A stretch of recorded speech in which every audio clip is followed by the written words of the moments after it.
CGI Shri B R. Gavai ji, justice Suryakant ji, justice Vikramnath ji, केंद्र में मेरे सहयोगी अर्जुन राम मेघवाल जी,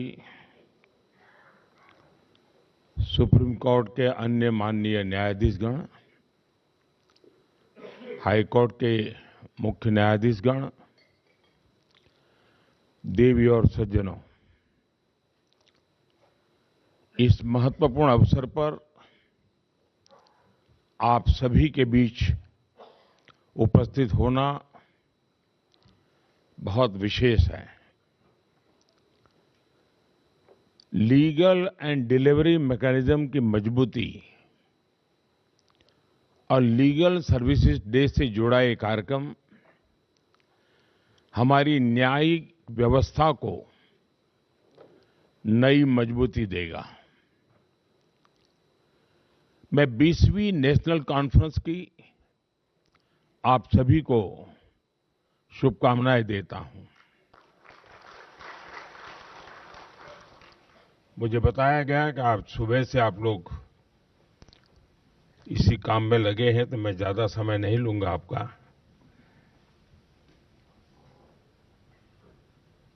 मैं यहां उपस्थित डिग्नेटरीज, न्यायपालिका के सदस्यों और लीगल सर्विसेज अथॉरिटीज का अभिनंदन करता हूं। साथियों, जब न्याय सबके लिए एक्सेसिबल होता है, टाइमली होता है, जब न्याय सोशल या फाइनेंशियल बैकग्राउंड देखे बिना हर व्यक्ति तक पहुंचता है, तभी वो सामाजिक न्याय की नींव बनता है। लीगल एड इस बात में बहुत महत्वपूर्ण भूमिका निभाती है कि न्याय सबके लिए एक्सेसिबल हो। नेशनल लेवल से लेकर तालुका स्तर तक लीगल सर्विसेज अथॉरिटीज, न्यायपालिका और सामान्य मानवी के बीच सेतु का काम करती है। मुझे संतोष है कि आज लोक अदालतों और प्री लिटिगेशन सेटलमेंट्स के माध्यम से लाखों विवाद जल्दी, सौहार्दपूर्ण और कम खर्च में सुलझाए जा रहे हैं। भारत सरकार द्वारा शुरू किए गए legal aid defence council system के तहत केवल 3 साल में लगभग 8 लाख क्रिमिनल केसेस का निपटारा किया गया है। सरकार के इन प्रयासों ने देश के गरीब, दलित, पीड़ित, शोषित, वंचित को ईज ऑफ जस्टिस सुनिश्चित किया है। साथियों, पिछले 11 वर्षों में हमारा ध्यान लगातार ईज ऑफ डूइंग बिजनेस और ईज ऑफ लिविंग पर मजबूती के साथ हम कुछ न कुछ कदम उठा रहे हैं। बिजनेस के लिए 40,000 से अधिक अननेसेसरी कंप्लायंसेस को हटाया गया है। जन विश्वास एक्ट के माध्यम से 3,400 से ज्यादा कानूनी धाराओं को डीक्रिमिनलाइज किया गया है। 1500 से अधिक अप्रासंगिक और पुराने कानून रद्द किए गए हैं। दशकों से चले आ रहे पुराने कानूनों को अब भारतीय न्याय संहिता से बदला गया है। और साथियों, जैसा मैंने पहले भी कहा है, ईज ऑफ डूइंग बिजनेस और ईज ऑफ लिविंग तभी संभव है जब ईज ऑफ जस्टिस भी सुनिश्चित हो। पिछले कुछ वर्षों में ईज ऑफ जस्टिस को बढ़ाने के लिए भी कई कदम उठाए गए हैं और आगे हम इस दिशा में और तेजी से जाएंगे। साथियों, इस साल नालसा यानी नेशनल लीगल सर्विस अथॉरिटी के 30 वर्ष पूरे हो रहे हैं। इन 3 दशकों में नालसा ने न्यायपालिका को देश के गरीब नागरिकों तक जोड़ने का बहुत महत्वपूर्ण प्रयास किया है। जो लोग लीगल सर्विसेज अथॉरिटीज के पास पहुंचते हैं, अक्सर उनके पास न रिसोर्सेज होते हैं, न रिप्रेजेंटेशन होता है और कभी तो उम्मीद भी नहीं होती। उन्हें उम्मीद और सहायता देना ही सर्विस शब्द का सच्चा अर्थ है और नालसा के नाम में भी ये मौजूद है। इसलिए मुझे पूरा विश्वास है कि इसका हर सदस्य प्रेजेंस और प्रोफेशनलिज्म के साथ अपना काम जारी रखेगा। साथियों, आज हम नालसा का community mediation training module launch कर रहे हैं। इससे हम भारतीय परंपरा की उस प्राचीन विद्या को पुनर्जीवित कर रहे हैं जिसमें संवाद और सहमति के माध्यम से विवादों का समाधान किया जाता था।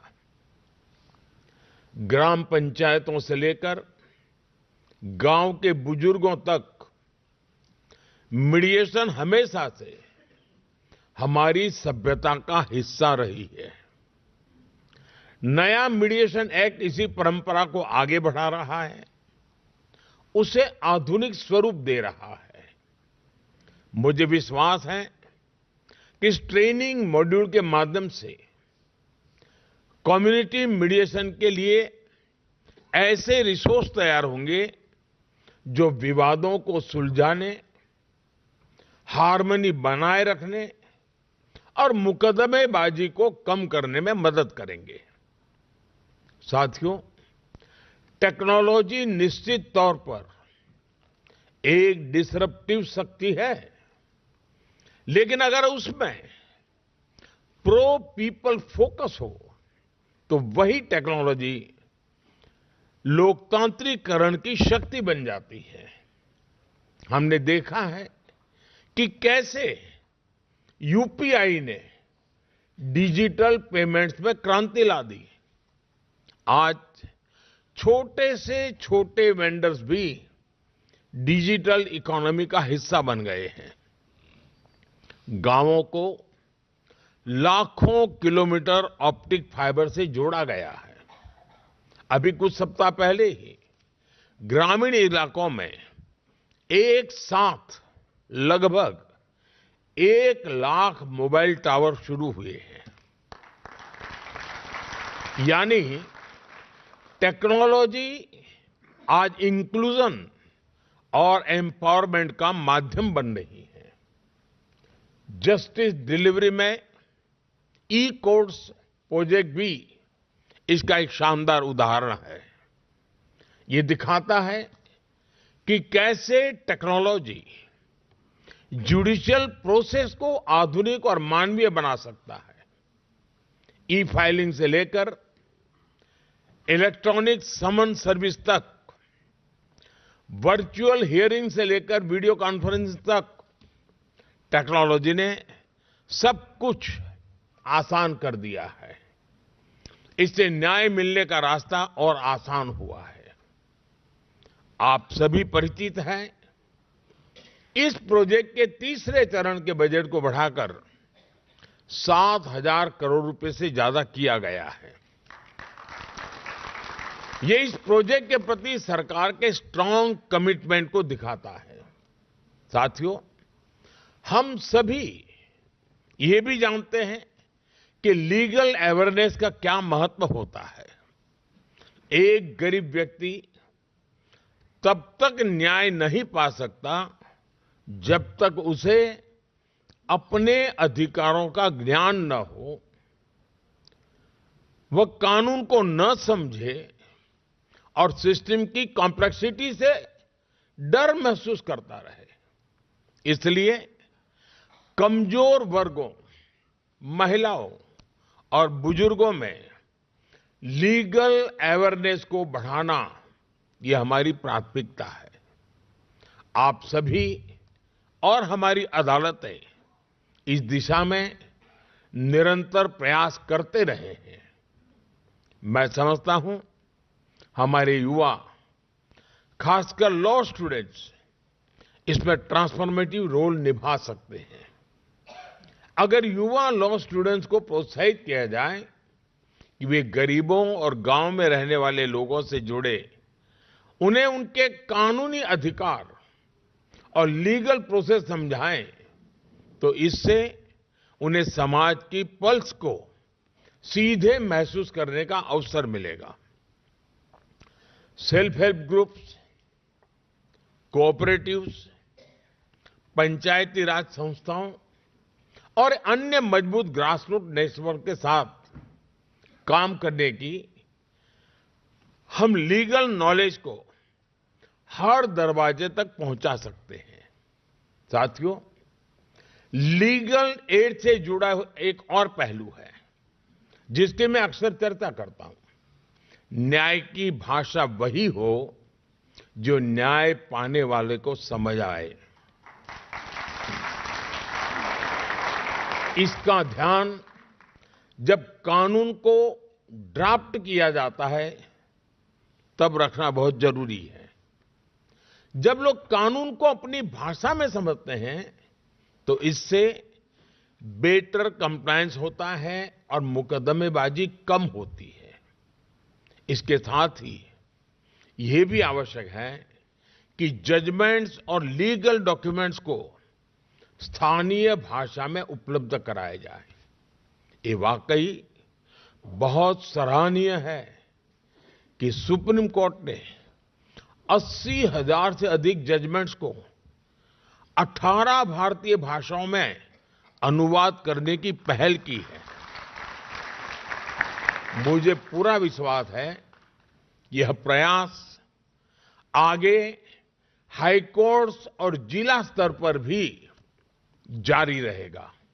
साथियों, जब हम विकसित भारत की दिशा में आगे बढ़ रहे हैं तो लीगल प्रोफेशन, जुडिशियल सर्विसेज और इससे जुड़े सभी लोगों से भी मैं आग्रह करता हूं कि वे यह कल्पना करें कि जब हम स्वयं को एक विकसित राष्ट्र कहेंगे तो हमारा जस्टिस डिलीवरी सिस्टम कैसा होगा।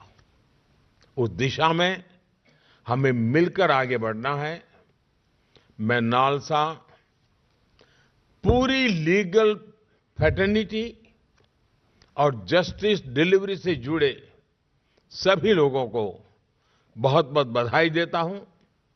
मैं एक बार फिर आप सभी को इस आयोजन की शुभकामनाएं देता हूं और आप सबके बीच आने के लिए मुझे जो अवसर दिया उसके लिए भी मैं आप सबका बहुत बहुत आभारी हूं। धन्यवाद।